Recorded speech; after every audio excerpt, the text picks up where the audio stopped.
Everyone মই পম্পী আৰু আপোনালোকে চাই আছে পম্পীজ কিচেন। মই পুনৰবাৰ আপোনালোক সকলোকে পম্পীজ কিচেনলৈ স্বাগতম জনাইছো।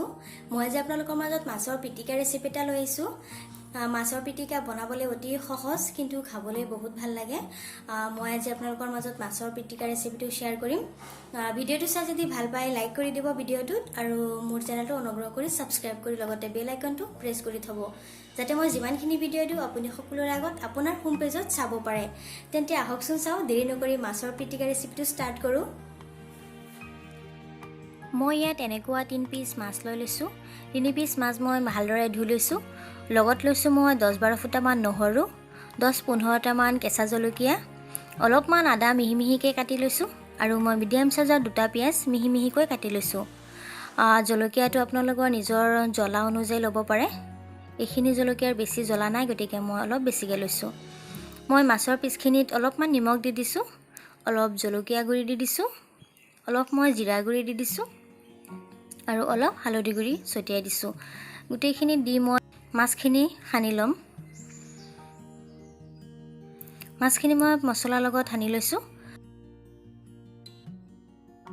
এতিয়া মই পেন এখনত মাছখিনি দি দিছো। পেনখনত মই বেলেগ মাছ ভাজিছিলো গতিকে সেই পেনখনতে মই এইকেইটা মাছৰ পিচ ভাজি লৈছো।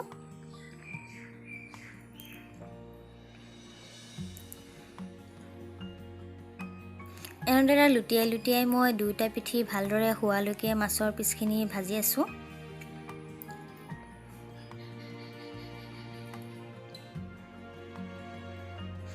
এতিয়া মই গেছৰ ফ্লেমটো মিডিয়াম ৰাখিছো আৰু এয়া মোৰ মাছৰ পিচখিনি ভজা হৈ গ'ল। মই এতিয়া প্লেট এখনত লৈ লৈছো।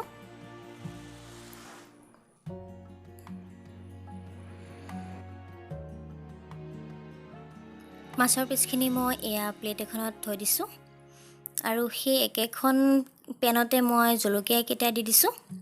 জলকীয়াখিনি দি মই ভালদৰে লৰাই দিছো। নহৰু কেইটাও দি দিছো লগতে আৰু গোটেইখিনি ভালদৰে মই এতিয়া ভাজি লৈছো। এয়া মোৰ গোটেইখিনি ভজা হৈ গ'ল আৰু সেই পেনতে মই দি দিলো আধাখিনি পিয়াজ। মই 2টা পিয়াজ কাটি লৈছিলো, এটা পিয়াজ মই দি দিলো আৰু এই পিয়াজখিনি মই তেল অলপ দি ভাজি লৈছো ভালদৰে। এনেকুৱাকৈ মই ভাজি পিয়াজখিনিও হৈ গ'ল।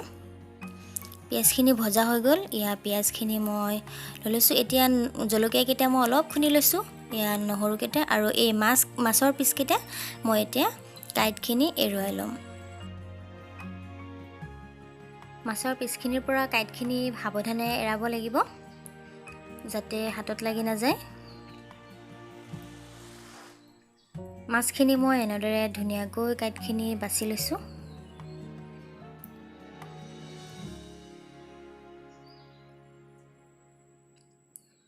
এয়া মোৰ মাছখিনি বচা হৈ গ'ল। তথাপিও এবাৰ চেক কৰি লৈছো, যদি থাকে তেনেহ'লে মই আকৌ বাছি ল'ম ধুনীয়াকৈ।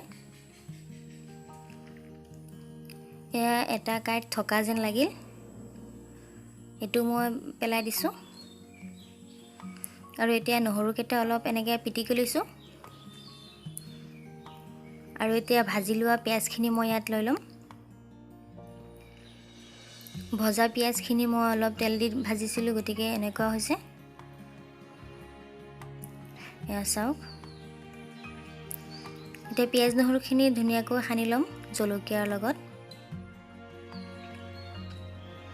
জলকীয়া পিঁয়াজ নহৰু ভালদৰে সানি লৈছো।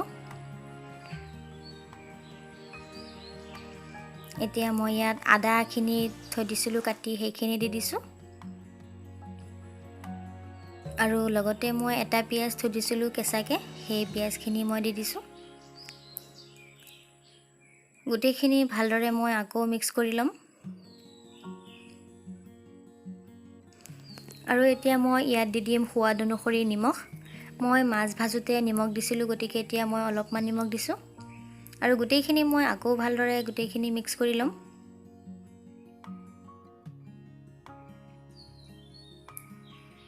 মাছৰ সৈতে গোটেই পিঁয়াজ নহৰু জলকীয়া নিমখ গোটেইখিনি ভালদৰে এনেকুৱাকৈ মই সানি লৈছোঁ।